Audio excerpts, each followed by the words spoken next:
WNYC Studios is supported by Geico. How would you love a chance to save some money on car insurance? Geico can help. Switch today and see all the ways you could save with great rates and discounts. It's easy. Simply go to geico.com to get a rate quote and get started seeing how much you could save. Listener supported. WNYC Studios. So this week we lost a remarkable American statesman. Politician, diplomat, four-star general Colin Powell has died of COVID-related complications. He was 84 years old. Powell served in multiple Republican administrations, shaping American foreign policy. That's one of those passings that feels kind of like the loss of a family member. General Powell has been a part of public life for all of mine, basically, and maybe yours. In many ways, he felt like a familiar figure. Colin Powell was many things to many people, a symbol of the American dream, the public voice, for a time, of the Iraq War, a so-called RINO, or Republican in name only, a good soldier, though widely remembered as a barrier-breaking hero by folks across the aisle. In his death, as in his life, there are those who use Colin Powell as an opportunity for scoring political points. Like almost everyone his age, Colin Powell was fully vaccinated against COVID. And yet, according to his family and doctors, Colin Powell died of COVID. Of course, that fact does not make his death any less sad, nor is it unusual. Many thousands of vaccinated Americans have died of COVID. So what does that tell you exactly? Well, it tells you you've been lied to. Tucker Carlson conveniently omits the important fact that Colin Powell has been sick for years with multiple myeloma, a rare blood cancer.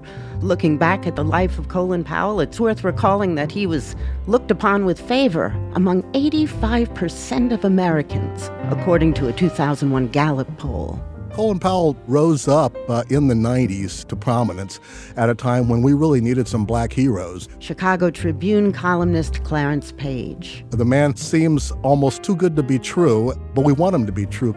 And he is a guy who fits the role. He has an unblemished record, wonderful family life, worked his way up, immigrant family, I mean, you name it. He's an iconic figure, larger than life. I mean, people tell me whether they like Powell's politics or not, they just can't get enough of him. I interviewed Clarence Page for a segment we did on Colin Powell back in 2004. At the time, he'd just gone on NBC's Meet the Press and admitted that the evidence for Saddam Hussein's possession of weapons of mass destruction just wasn't there. Turned out that the sourcing was inaccurate and wrong, and in some cases deliberately misleading.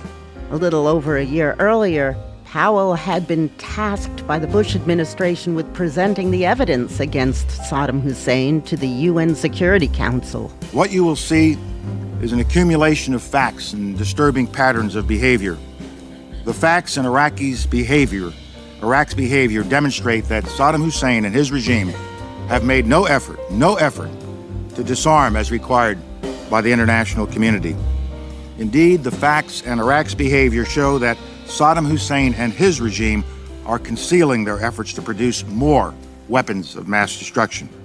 Fred Kaplan, a veteran reporter on foreign policy and national security and longtime writer of Slate's War Stories column, had long acquaintance with Powell as a figure and a policymaker, and he joins me now in my home office, which is about a dozen yards from his home office, since we're married.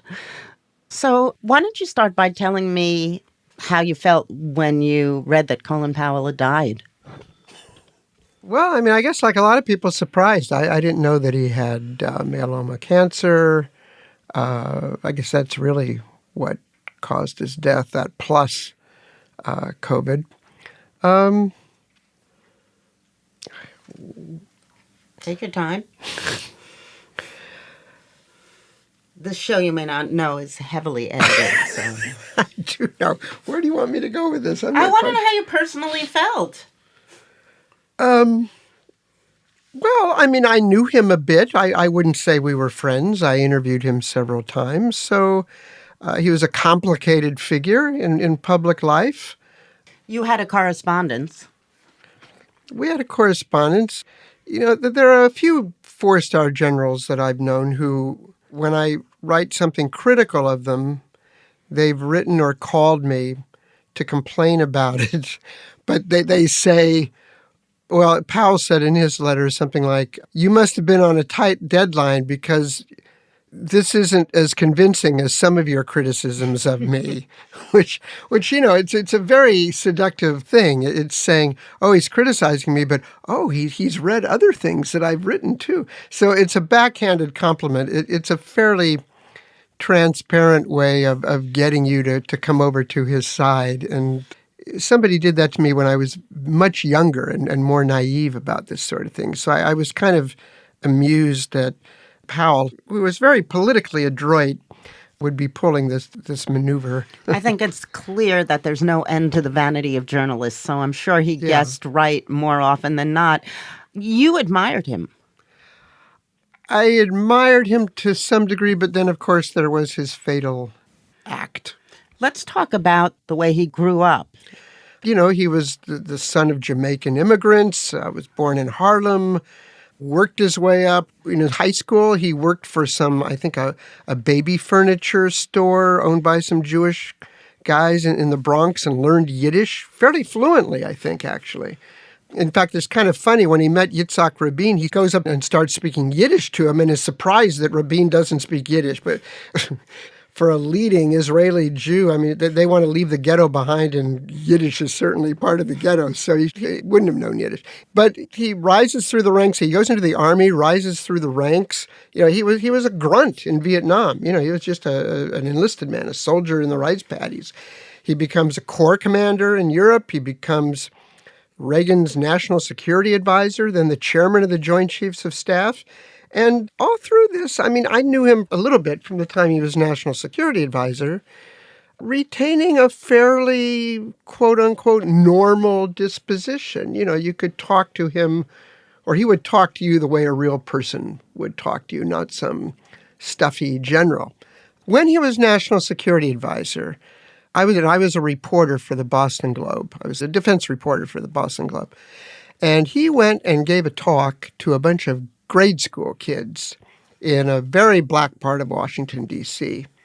It was kind of inspiring. I mean, he was introduced by, 5 or 6 Board of Education people, a few of whom kept referring to him as a lieutenant colonel, when in fact he was a lieutenant general.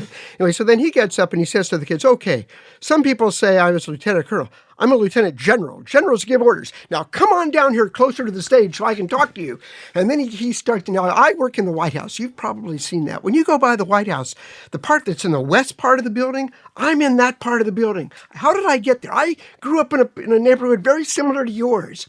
But then I learned you have to learn how to speak properly. You have to read. You have to really study. It's really giving them a... I was very impressed, and I said, God, this guy could really go someplace. And, I wasn't surprised when at some point, briefly, he considered running for president. In, I think, 1996. He was a Republican. He probably wouldn't have made it through even then the Republican Party primary. He was too liberal for the Republicans even then. But I also remember seeing him speak at some Republican convention. And I forget if it was 96 or 2000.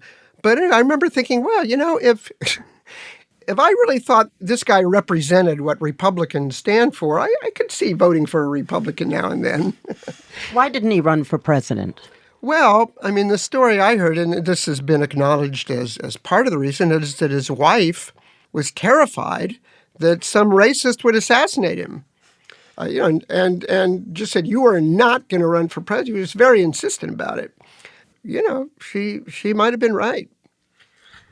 Okay, so there's a moment he said would basically be a blot on his record forever. He said it was painful. Talk about the run-up to and the impact of his presentation on weapons of mass destruction at the United Nations. All right. Well, let's set the context a little first. So George W. Bush names him as Secretary of State. A decision that is met with universal acclaim everywhere, internationally, among Democrats here, a thing that just hitting it out of the ballpark. He was far more popular, according to the polls, than Bush was. Oh, yeah. Bush came into office with no experience in foreign policy, Cheney and Rumsfeld had their own blots from previous associations with Nixon and so forth. So Powell is like an unimpeachable guy, Secretary of State, and he comes in. He has so much confidence. He's speaking with just an air. He thinks he's going to be running the show. And then, at least his show. Yeah, foreign policy. He's going to be the man on foreign policy. And since Bush really doesn't know very much about foreign policy, the U.S. voice in the world is going to be his voice. He's thinking this. Then, almost from day one, he discovers himself being outmaneuvered by the tag team of Vice President Dick Cheney and Secretary of Defense Donald Rumsfeld, who had very different ideas about the world than he did and who had been tag teaming since the Nixon administration. So he's sidelined. Give me examples. Well, almost the first thing that he says is that, we will be resuming President Clinton's nuclear negotiations with North Korea, which had actually made some progress, but Clinton administration ended and it was still kind of in flux. Okay, well, Condi Rice, National Security Advisor, calls him up and says, we are going to be doing no such thing. You have to backpedal on this in public. And he called a press conference, said, well, I got a little ahead of my skis. He had basically eat shit. He had to take it back. So that was step number one. Then anything to do with arms control. Cheney installed as Powell's Undersecretary of State for Arms Control, John Bolton, whose main job was to report back to Cheney everything that Powell was doing on arms control and to try to sideline it or sabotage it in one way or another. Every time there was a National Security Council meeting, Powell maybe won the argument, Cheney would go into Bush's office afterwards and get it reversed. One of the first things the Bush administration did was to abrogate the anti-ballistic missile treaty. Powell very much argued against doing that, but he lost. He kept losing. There was an interesting side effect, and so this has been overlooked in a lot of coverage about him. On issues where Cheney and Rumsfeld really didn't care, Powell actually exerted a tremendous amount of influence. For example, in the fall of 2001, India and Pakistan were really set to go to war with each other. And Powell did some shuttle diplomacy and really calmed it down. It could be argued he prevented war between India and Pakistan. And Cheney and Rumsfeld led him because they didn't really care. Also on China, when China shot down a U.S. spy plane, there are tremendous tensions rising between U.S. and China. This was at a time when there really were no tensions. And he went over there and not only calmed that situation down, but articulated a very pragmatic policy toward China. And again, Rumsfeld and Cheney, they were focused on Russia and North Korea and Iran and Iraq. And so they didn't care about that. So when he was given a free hand, he actually showed what maybe he could have done on other areas where he wasn't given a free hand. So the Iraq War is gearing up. It's clear that it's going to be happening. Powell is against it. He articulates to Bush the pottery barn rule. You break it, you own it. In other words, we go to war with Iraq, it's going to shatter into a million pieces, and you're responsible for all of it. To no avail. He's the one guy in the administration against it. So he does force Bush to take the issue to the UN, which Cheney did not want to do. Cheney, not a big fan of international law and things like this. And there's quite a lot of opposition, or at least skepticism, about this war effort, internationally and domestically too. And so Cheney comes up with a diabolical idea. Let's have Colin make the case for invasion to the UN Security Council. Because if Powell could make a case, a lot of the reason why it would work, if it did work, is because Powell was making the case. They'd say, well, Colin's not making up stuff. This is real stuff. So Powell was handed a script. And he said, no, this is nonsense. I'm not going to read this. This is crap. So he goes to CIA headquarters, camps out there for days, going over everything, crossing out stuff that he doesn't think is valid and leaving in stuff that he thought was valid, and goes to the UN Security Council and made to many people what seemed like a plausible case for an invasion. Now, what we didn't know until later was that almost everything he said was not true. Did he know that? Well, see that? No, I don't think he did.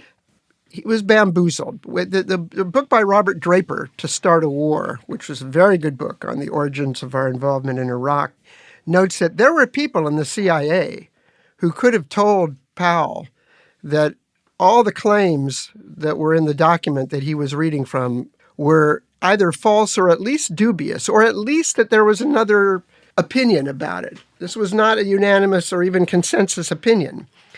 But they were deliberately left out of the room. George Tenet, CIA director, had this view, which is accurate, that basically the CIA works for one customer, the President of the United States. And if the President doesn't trust you or doesn't listen to what you're saying, you might as well not even be in business. Can we recall that the CIA was suspect enough for Cheney and Rumsfeld to create their own private intelligence service? No, that's true. Initially, the CIA was reluctant. Cheney would say, look, I think that Iraq has links to Osama bin Laden, or Iraq is developing weapons of mass destruction. They would look at it and say, I don't see that here. So Rumsfeld created his own kind of intelligence unit inside the Pentagon. And then there was another one in the White House. And basically, they just came up with the most frightening scenarios possible. And it was fine if it just seemed plausible. They weren't looking for truth. They were looking for narratives, as we like to say on this show. So George Tenet was determined to tell George Bush what George Bush wanted to hear, which was that, there are ties to al-Qaeda and he's developing weapons of mass destruction. There were CIA analysts who could have told Powell, well, there's only about a 30% chance that what we're saying here is true. But they were not allowed into the room. So Powell didn't even know that these opinions, and in some cases they were minority opinions, which emerged as correct, but he didn't know that they even existed. So he was finagled into this position by Cheney and then bamboozled. Now something against Powell, though, here. One of the minority views on a lot of these issues, which turned out to be right, were held by the State Department's own intelligence unit, the Intelligence and Research Bureau. He did not rely on them. I don't think he even consulted them much. His own division? Yeah. So that's on him. So he gave this speech, and the substance of it was what, and what was the impact? Well, there were a few parts of it. He showed drawings of what he called a mobile biological weapons vehicle. Here we see cargo vehicles are again at this transshipment point, and we can see that they are accompanied by a decontamination vehicle associated with biological or chemical weapons activity. Which, could be seen roaming around in Iraq, which apparently, built biological weapons. He held up the vial of what substance they were supposedly making. Ladies and gentlemen, these are sophisticated facilities. For example, they can produce anthrax and botulinum toxin. In fact, they can produce enough dry biological agent in a single month to kill thousands upon thousands of people. And dry agent of this type is the most lethal form for human beings. And then he had he played a tape of two Iraqi officers talking with each other the day before UN inspectors were going to come visit a suspected chemical weapons storage site. And what the officers were saying, one would say, now, did we clean up that site? And he goes, yeah, it's all clean. And Powell said from this, and it seemed like a reasonable inference, that this proves they knew that we were coming to inspect it. They cleaned it out ahead of time. And so they're deceiving us. And there could be things like this all over Iraq. And, even we didn't discover it until well after the war.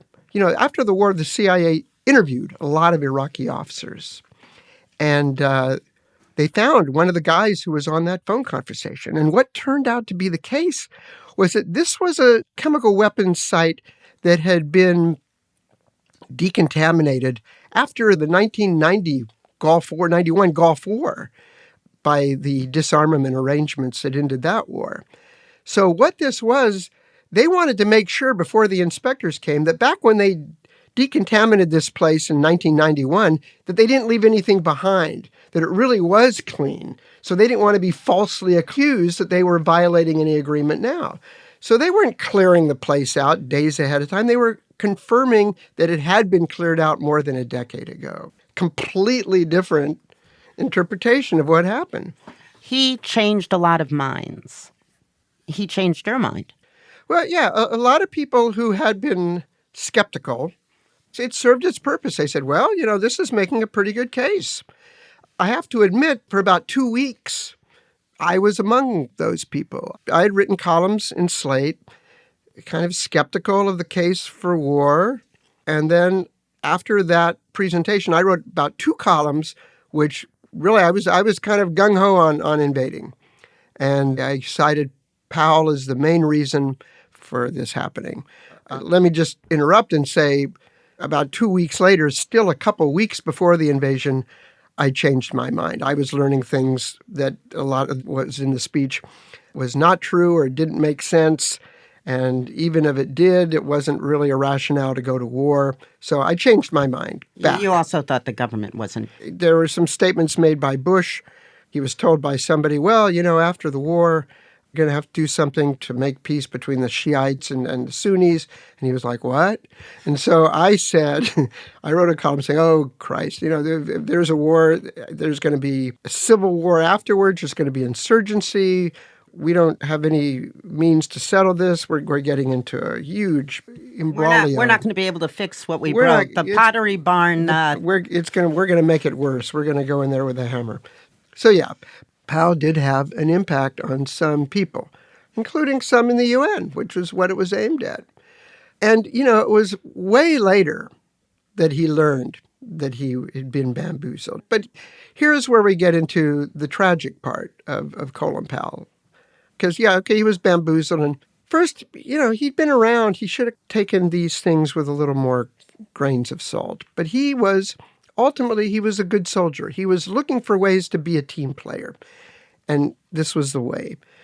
By the end of Bush's first term, he leaves office because he realizes he's lost all power within the administration and even outside of the administration. His counterparts in Europe, they liked him, they respected him.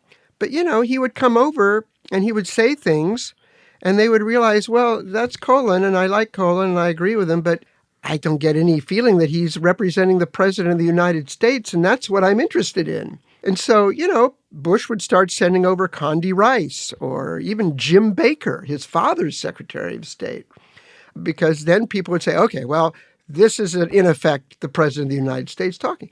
Powell didn't have that position anymore, so he left. And then the thing I have a problem with him, and a lot of people do, is that he didn't say anything after that for several years. And, the run-up to the invasion, even given his UN speech, privately, he was still opposed to invasion. He personally did not see any of this as grounds for invasion. If he had resigned in protest, which granted very few U.S. officials, much less four-star generals, do. Well, he wasn't a four-star general then. He was Secretary of State. But he still saw himself as a general. Anyway, if he'd resigned in protest, that would have had a tremendous impact in the United States and among allies who were still kind of wavering on whether or not to go along with Bush in this war. He could have stopped the war. If he had said something after leaving office, the war was still raging. This was 2004. I think it could have had an impact on Congress, on some allies, on the state of the war. He was asked by Robert Draper, again, the author of this book, to start a war. Why didn't he do it? And he goes, well, look, what choice did I have? He was the president of the United States. And see, that's the view of a general who has been inculcated with the view of civilian authority. You should pay attention to civilian authority. You should carry out all lawful orders. It's the view of a good soldier. It's of a good soldier. And usually we should be happy about that. We don't want generals going around making policy. They're not the policy makers. However, there is a flip side to this military ethos, which is branded into every officer from the time he's a cadet, and that is you carry out the order or you resign. That's a legitimate option. You're not being a turncoat or a traitor by resigning. Some have resigned. Not very many, though. Not very many. Officers are so steeped in the ethos of civil authority. We don't want coups. We don't want MacArthur's, that they don't pay attention to the flip side of this. It was that, well, there is a way out. I can just leave. And that would have had a tremendous impact. And he didn't do it. I wrote a story in 2006 for the LA Times called Colin Powell, Nowhere Man, because he had kind of disappeared. And the few public things that he went on, he was on the Jon Stewart show once. And Stewart, of course, had been very critical of the Iraq War.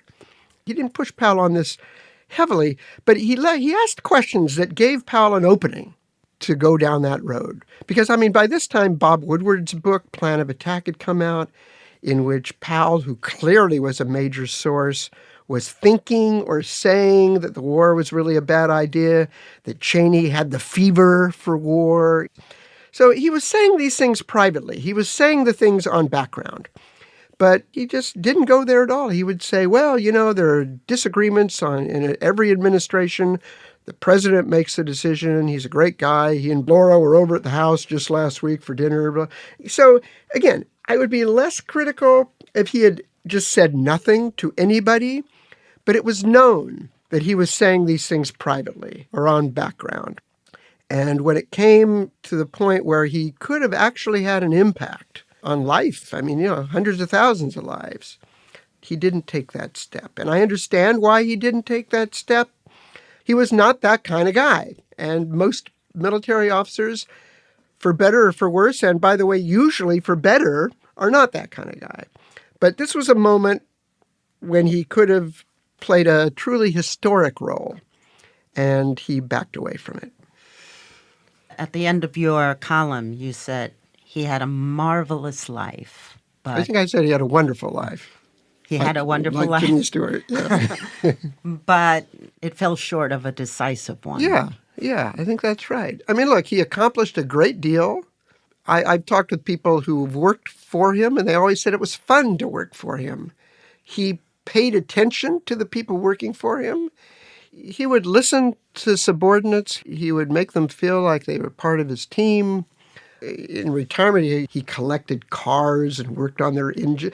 And then after he left office, he did a lot of charity work. He founded a public policy institute at City College of New York, which was his alma mater. He worked with children at risk. Yeah, absolutely. And, you know, another thing is, you know, there's some people in positions like his who are black who say, well, you know, I happen to be black. I would prefer to be treated as a general, not a black. No, he was the exact opposite. He says, people say that, you know, I'm the first black chairman of the Joint Chiefs or the first black Secretary of State. And yes, I want to play up that fact. I'm proud of that fact. I want it to be noted.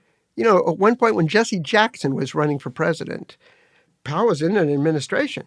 Jackson called Colin Powell for advice on defense issues, and he answered the questions. And I remember Powell was once on, you know, Face the Nation or something like that, and somebody said, now, Jesse Jackson thinks such and such about defense. Do you agree with that?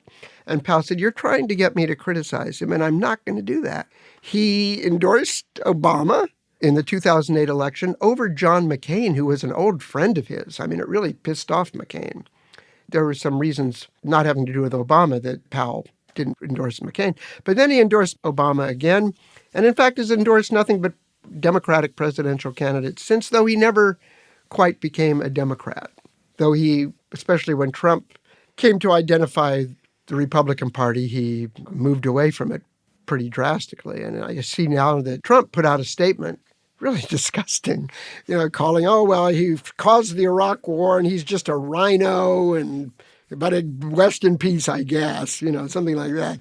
But so, yeah, that's why I said he had a wonderful life, but there was one moment when he could have had a decisive life, and he didn't go there.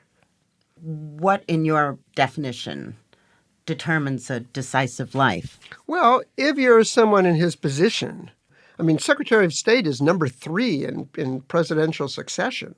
So you're within whispering range of the President of the United States, the top officer in the United States military.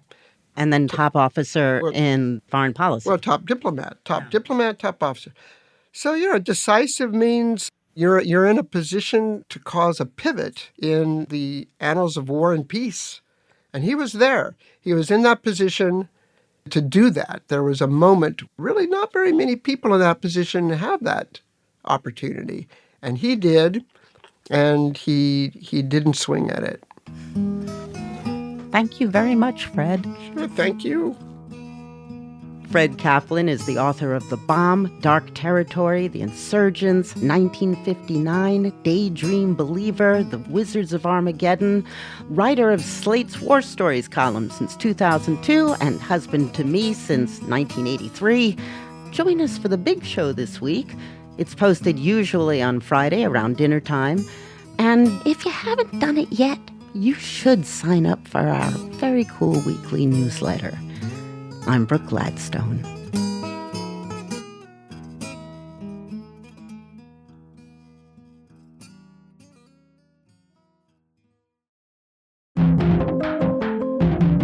This week on the New Yorker Radio Hour, I'll talk with our correspondents about the brutal invasion of Ukraine that's unfolding before our eyes. Joshua Yaffa has reported on the Ukrainian resistance as Russian forces attack Kyiv, and Masha Gessen in Moscow is writing about Putin's war from the perspective of Russians at home. That's the New Yorker Radio Hour from WNYC Studios. Listen wherever you get your podcasts.